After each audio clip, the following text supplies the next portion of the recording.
వనరులను సద్వినియోగం చేసుకోకపోవడం ఏంటి? కేసీఆర్ గారు 10 సంవత్సరాలు మంత్రిగా ఉన్నారు. కేసీఆర్ గారు కూడా తెలంగాణ ప్రజలకు జవాబుదారీ. ఎందుకు నేను ఆ మాట అంటున్నానంటే, ఉద్యమకారునిగా ఉద్యమాన్ని నడిపి ప్రజల ఆమోదంతో 10 సంవత్సరాలు ముఖ్యమంత్రిగా ఉన్న వ్యక్తి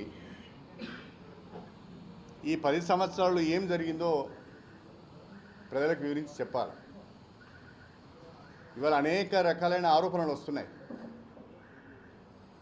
ఇవాళ మేడిగడ్డ బరాజు 3 పిల్లర్లు కుంగిపోయినాయి అంటే దాన్ని చాలా తేలికగా కొట్టేశాడు కేసీఆర్ గారు. బహుశా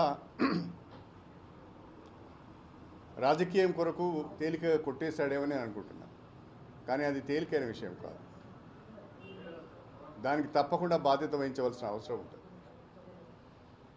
మీ ప్రభుత్వంలో మీరు ముఖ్యమంత్రిగా ఉన్నప్పుడు అంత భారీ ప్రాజెక్టు 3 పిల్లర్లు కుంగిపోతే ఆ 3 పిల్లర్లు మొత్తం ప్రాజెక్టులో భాగస్వామ్యం కానట్టు వాటిని రిపేర్ చేస్తే అయిపోతుంది అని మాట్లాడడము ఇంకా తెలివితక్కువతనమే తప్ప ప్రజలను తప్పుదోవ పట్టించే ప్రయత్నం తప్ప మరొకటి కాదు.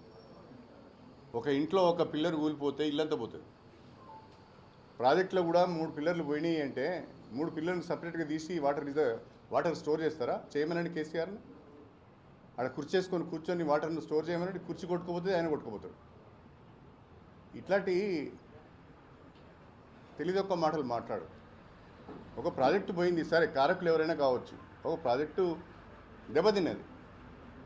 ప్రాజెక్టు దెబ్బతిన్నప్పుడు నేషనల్ డ్యామ్ సేఫ్టీ అథారిటీ ఒకటి ఉంది, నిపుణులు ఉన్నారు. వాళ్ళు ఏమి నివేదిక ఇస్తారో ఆ నివేదిక ఆధారంగా చర్యలు తీసుకోవాలి, ఆ నివేదిక ఆధారంగా పనిచేయాలి తప్ప ఆడ వెంటనే మరమ్మతు చేస్తే అయిపోయింది అంత ఈజీ కాదు కదా. మరమ్మతు చేయడం అంటే ఏమన్నా ఒకరు ఇటుకలు పేర్చి మళ్ళీ కట్టడం అదేమన్నా కాదు కదా. మళ్ళీ బేస్మెంట్ నుంచి పిల్లర్ వేయాలి.